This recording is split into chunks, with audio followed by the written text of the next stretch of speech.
Effectivement, de l'histoire que nous venons d'écouter, l'histoire de la purification de Naaman. Naaman était un militaire, un officiel syrien qui, d'un coup, devint tomba malade et sa peau changea et devint lépreux.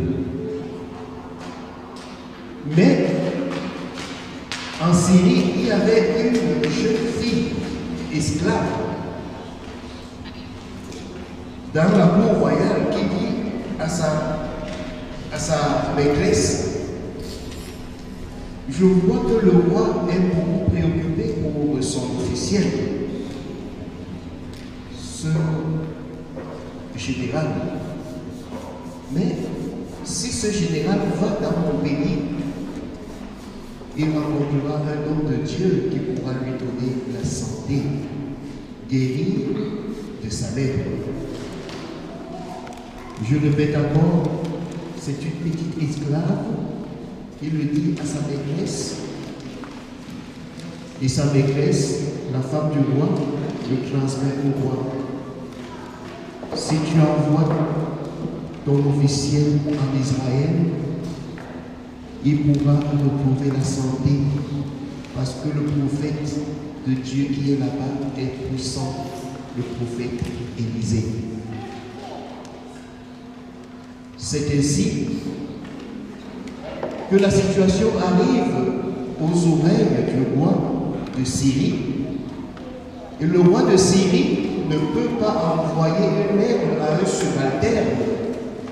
Il envoie la lettre à un autre roi, parce que les rois se communiquent entre eux. Et au roi d'Israël, il lui dit: je t'envoie un officiel Naaman, s'il te plaît, guéris-le. Fais le nécessaire pour qu'il trouve la guérison de sa lèpre. Quand le roi d'Israël reçoit cette lettre, il se fâche. Qui suis-je pour guérir la lèpre? Suis-je donc Dieu? Ou bien il veut la provocation pour faire la guerre contre moi? L'histoire arrive aux oreilles du prophète Élisée. Le prophète Élisée dit au roi: envoie-moi ce Syrien, il saura en Israël, il y a un prophète qui agit au nom de Dieu. C'est comme ça que Naaman, il est venu avec ses cadeaux et tout, il arrive devant la porte où se trouvait le prophète Élisée. Mais le prophète Élisée n'a même pas daigné sortir. Le prophète Élisée a envoyé son serviteur dire à Naaman: va te laver dans le Jourdain 7 fois, tu seras guéri.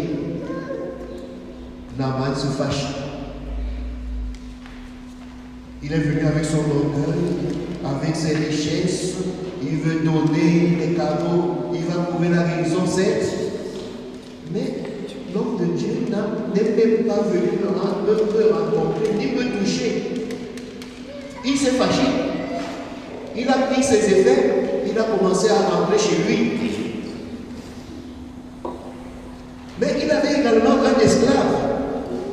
Et l'esclave lui dit: mon maître, je vois que tu es fâché et tu es en train de rentrer et tu es encore lépreux. Mais on ne t'a pas demandé quelque chose d'impossible. On t'a seulement demandé de te laver. Qu'est-ce qui t'empêche de te laver? Il y a quelque chose de compliqué. Et Naaman réfléchit. Et il entra dans le Jourdain, il se lava 7 fois, et quand il a terminé la 7e fois, sa peau était nette comme la peau d'un petit enfant. Il a retrouvé la grâce de la guérison. Première chose,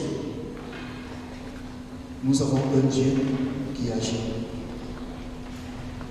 Deuxième chose, Dieu qui nous parle souvent peut passer par des personnes humbles, mais plus humbles que nous puissions imaginer. Premièrement, Dieu passe par l'esclave israélite qui est esclave en Syrie. Deuxièmement, pour que Naaman retrouve la guérison, il passe encore par l'esclave pour interpeller Naaman et lui dire, mon Seigneur, obéis. Dieu peut passer par des personnes insignifiantes pour nous dire le message qu'il porte pour nous transmettre le bonheur qu'il a réservé pour nous. Alors ne soyez pas avec le cœur fermé en jugeant par l'apparence, parce que l'apparence est toujours trompeuse. Naaman retrouve la santé. C'est un Syrien, un païen, mais il a cru, il est venu. Malgré tout, il a quand même retrouvé la santé. Qu'est-ce qu'il fait? Il va avec la joie pour rendre grâce à Dieu en donnant des offrandes à qui? Au prophète, à l'homme de Dieu. Mes amis, quand Dieu vous fait du bien, il faut savoir lui rendre grâce. Il faut savoir lui dire merci Seigneur, voici, je t'apporte ce cadeau. Mais est-ce que Dieu a besoin de nos cadeaux? Dieu n'a pas besoin de nos cadeaux. C'est pour cela que le prophète dit à Naaman, seulement par le nom de mon Dieu, je ne prendrai rien de ce que tu as apporté. Rentre avec tes cadeaux, va rendre grâce à Dieu toi-même. Alors Naaman dit, le chant que nous avons chanté tout à l'heure, s'il te plaît, homme de Dieu, permets-moi de prendre une bonne quantité de la terre d'Israël, que je l'amène chez moi, parce que désormais, je ne vais pas adorer un autre Dieu que celui d'Israël. Je crois en toi, mon Seigneur et mon Dieu. Je le dirai, je chanterai partout, sur notre terre, comme dans les cieux. Il n'y a pas d'autre Dieu que celui d'Israël, un seul Seigneur, Dieu le Père, qui de sa main a créé l'univers et tout ce qui habite. Un seul Seigneur, Fils unique, il est bien né avant l'aube, par lui tout a été fait. Je pense en toi, mon Seigneur et mon Dieu, je le dirai, je chanterai partout, sur notre terre, comme dans les cieux. Il n'y a pas d'autre Dieu que celui d'Israël. Il n'y a pas d'autre Dieu que celui d'Israël. Qui est en train de faire cette profession de foi? Ce n'est pas un Israélite, c'est un païen. Et Jésus reviendra sur le même texte dans l'évangile. Et il dira, à l'époque du prophète Élisée, il y avait beaucoup de lépreux en Israël. Mais le prophète Élisée ne purifie aucun d'entre eux, sinon Naaman le Syrien.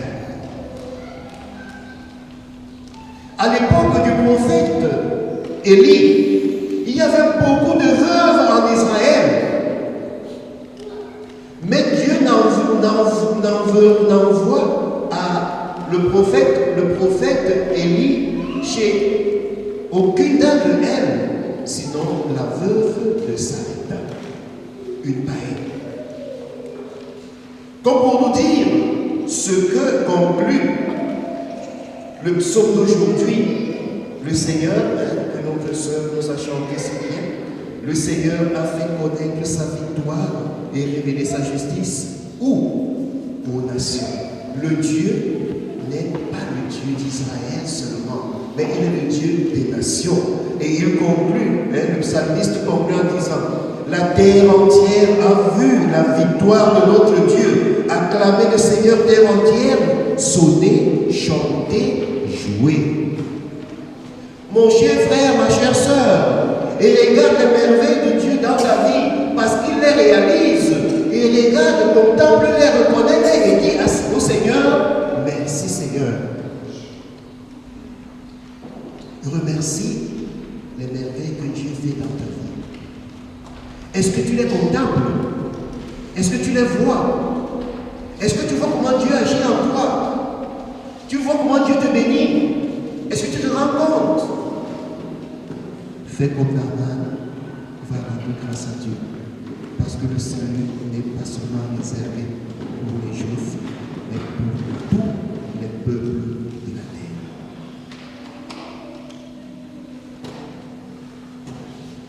Souviens-toi de Jésus-Christ, ressuscité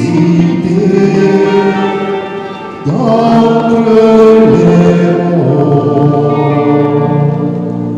Il est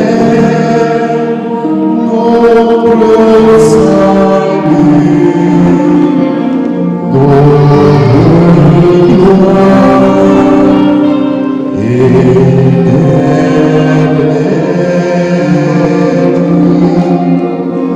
Si nous avec lui nous vivrons. Si nous souffrons avec lui nous régnerons. Souviens-toi de Jésus-Christ ressuscité.